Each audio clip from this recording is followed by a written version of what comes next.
Clint Eastwood is a Hollywood legend and actor, director, and cultural icon who built his career on grit, intensity, and no-nonsense storytelling. From the good, the bad, and the ugly to Gran Torino, his presence has always been commanding. Yet despite his calm, rugged persona on screen, Eastwood has not always had an easy time with everyone in Hollywood. At 94, he's finally admitted there was one celebrity he truly could not stand. And his name still raises eyebrows. John Wayne, two legends. One Hollywood. Both Clint Eastwood and John Wayne defined masculinity for generations. Wayne, the Duke himself, embodied the old-school Western hero, patriotic, traditional, and larger-than-life.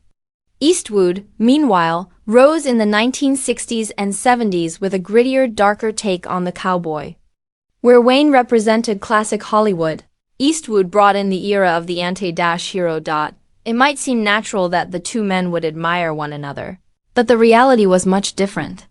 Behind the scenes, their philosophies and personalities clashed hard, leaving Eastwood with little respect for Wayne. The spark of the feud. The tension began in the late 1960s when Clint Eastwood's spaghetti westerns, directed by Sergio Leone, took Hollywood by storm. Films like A Fistful of Dollars and The Good, the Bad, and the Ugly revolutionized the Western genre, making it darker, bloodier, and morally complex. John Wayne, however, hated them. He thought Eastwood's brand of westerns were anti-American, too violent, and stripped away the heroic ideals Wayne believed the cowboy stood for.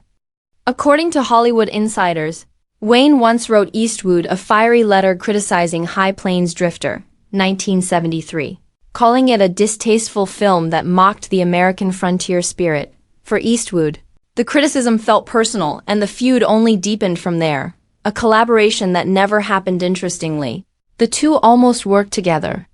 Warner Bros. Once tried to pair them up in a western called The Hostiles. The idea was to bring both icons together, bridging the old and new western eras. But when Wayne read the script, he rejected it outright. He believed it was another attack on the western myth and refused to share the screen with Eastwood. Eastwood later admitted that while he respected Wayne's contributions to film history, their philosophies were simply too different. To him, Wayne was stuck in the past, unwilling to evolve with changing times. A lingering resentment over the years.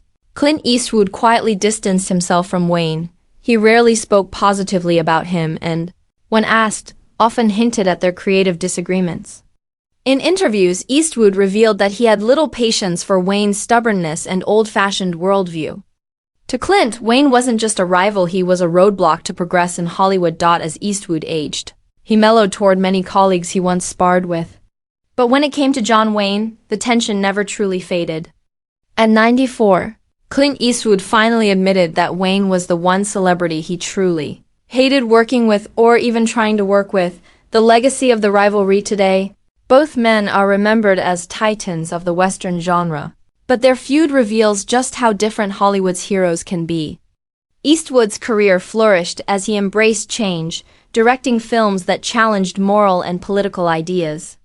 Wayne, meanwhile, became a symbol of traditional American values but often resisted the cultural shifts of his era. In the end, Clint Eastwood's dislike wasn't just about personality, it was about vision.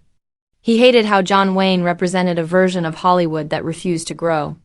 Their feud remains one of the most fascinating rivalries in entertainment history, a clash of two legends who shaped and divided the Western world.